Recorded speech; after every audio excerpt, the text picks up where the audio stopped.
voy a dar mi receta de patatas escabechadas. Las he comido toda la vida en mi pueblo. En mi casa, mi madre las hacía, estaban buenísimas. Para que esta guste tiene que usar el escabeche también un poquito, se cogen las patatas, se pelan, se cortan como de un dedo de grosor, se fríen muy poco, a medio freír se las saca y se las pone en una cazuela, en un cacharro, se dejan, se reservan y después se baten huevos y harina, se pasan por harina y huevo, se vuelven a freír. Y una vez fritas, se ponen otra vez en otra cazuela, cuando está terminado de freír se hace una salsa con cebolla, ajo, pimiento choricero y laurel.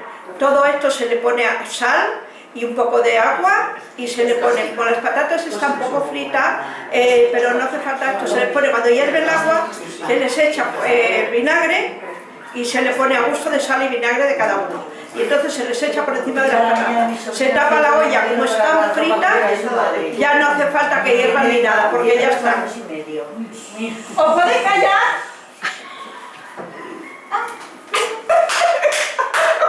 Eso va a ¿Ya ser... está? ¿Ya?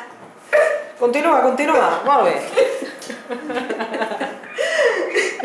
Se deja, y esto se comía en el pueblo normalmente por Semana Santa. Esto se le puede acompañar con un poco de bacalao también frito, rebozado, se lo pone todo en la misma olla.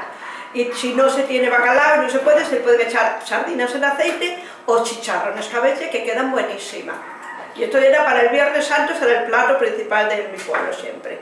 I el teu poble és? ¿Eh? Tu pueblo. ¡Pierna! Ya